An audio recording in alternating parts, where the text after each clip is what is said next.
4+4 offer. మొదటిసారిగా country delight పాలని 4 రోజులు ఆర్డర్ చేసిన వాళ్ళకి మరో 4 రోజులు ఫ్రీ.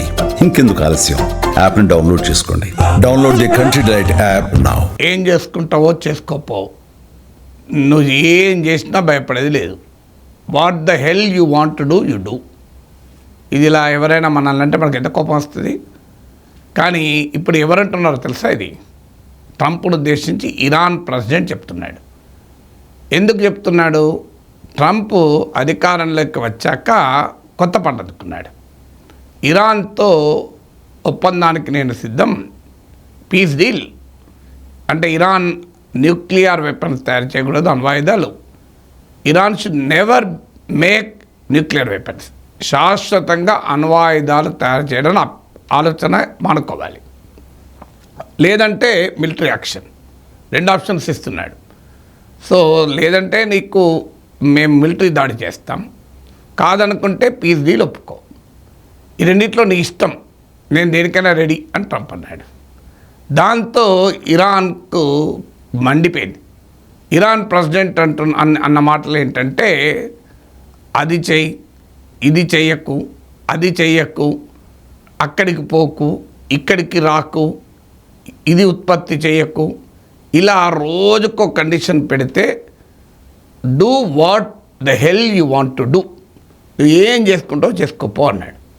ఓకే, ఇరాన్ ప్రెసిడెంటే కాదు, ఇరాన్ సుప్రీం లీడర్ ఆయతుల్లా ఖమేనీ అదే అన్నాడు. ఇది ప్రొడ్యూస్ చేయకు, వాళ్ళను కలవకు, ఈ పని చేయకు, ఆ పని చేయకు అంటే మేము ఎవరితో చర్చలు జరిపే ప్రసక్తే లేదు అని ఇరాన్ ప్రెసిడెంట్ క్లియర్గా చెప్పాడు. మేము నెగోషియేషన్కు వచ్చే ప్రసక్తే లేదు.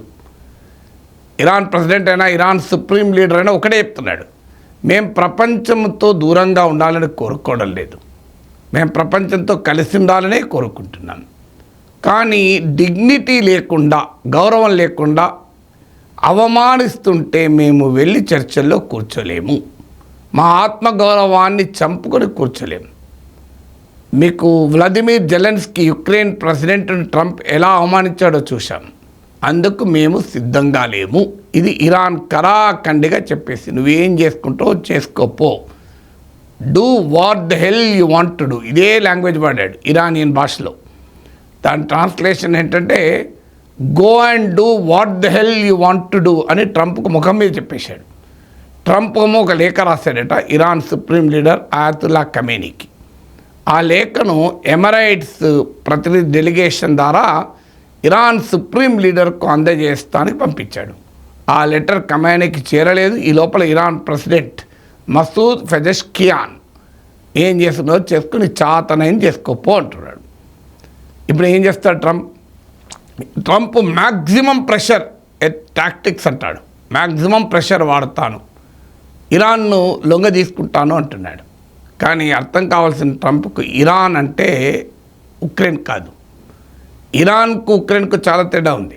ఉక్రెయిన్ ఏమో అమెరికా, యూరప్ల మద్దతుతో రష్యా లాంటి బలమైన దేశంపైకి యుద్ధానికి దిగింది.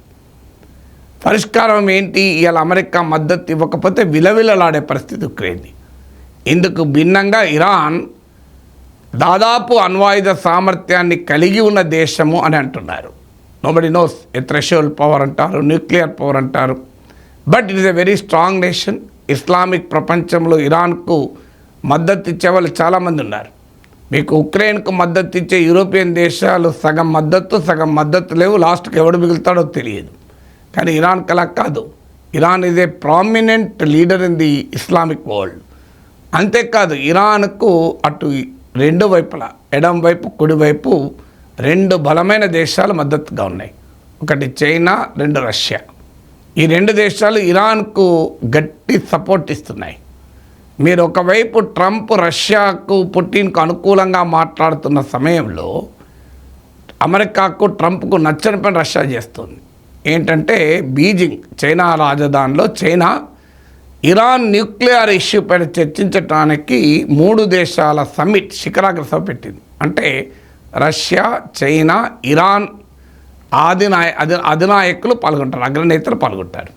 సో అది మార్చి 14నే ఈ సమావేశం ఉంది. చూడాలి ఎవరు పాల్గొంటారు, ఏం జరుగుతుందండి. సహజంగానే ఇది అమెరికాకు రుచించదు. సో ఇరాన్ వాదన ఏంటంటే మీరు మమ్మల్ని కంటిన్యూస్గా అవమానిస్తుంటే మేము మీ మీ కాళ్ళ ముందు బేరానికి వచ్చే ప్రసక్తే లేదు, గౌరవంతో చర్చలకు పిలుస్తావా మేము చర్చించడానికి రెడీ అని.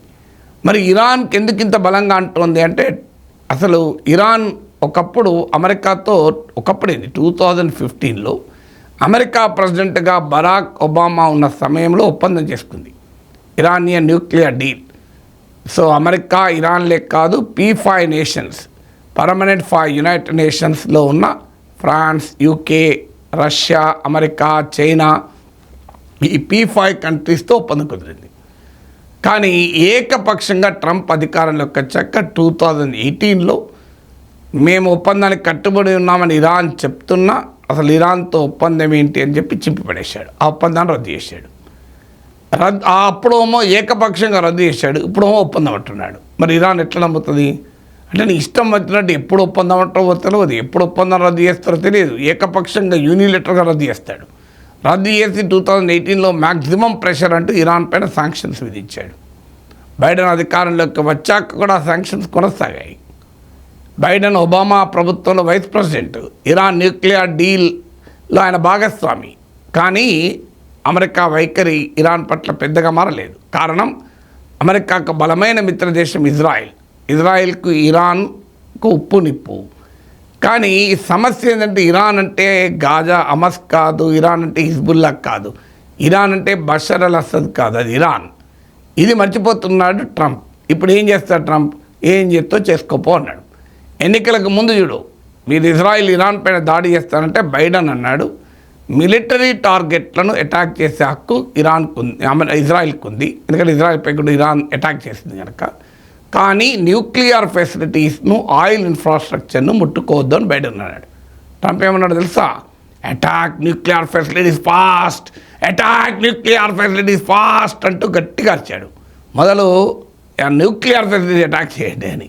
ఇప్పుడు వచ్చేయమంటున్నాడు న్యూక్లియర్ ఫెసిలిటీస్ పైన చర్చలు జరుపుతామంటాడు. అప్పుడు మా దాడి చేయమన్నాడు, ఇప్పుడు మా చర్చలు జరుపుతానంటున్నాడు. 2018లో ఒప్పందం రద్దు చేసుకున్నాడు, ఇప్పుడు ఒప్పందం చేసుకుంటానంటున్నాడు. సో ఎవరు నమ్ముతారు ట్రంప్ను? ఇప్పుడు అది పరిస్థితి. సో జెలెన్స్కీ విషయంలో అదే జరిగింది కదా. సో అంతకుముందు జెలెన్స్కీకి ఆహ్వానించాడు, చర్చలు జరుపుతున్న టైంలో అవమానించాడు. మళ్ళీ జెలెన్స్కీకి ఉక్రెయిన్కి ఆయుధ సాయం నిలిపేశాడు, ఇంటెలిజెన్స్ షేరింగ్ ఆపేశాడు.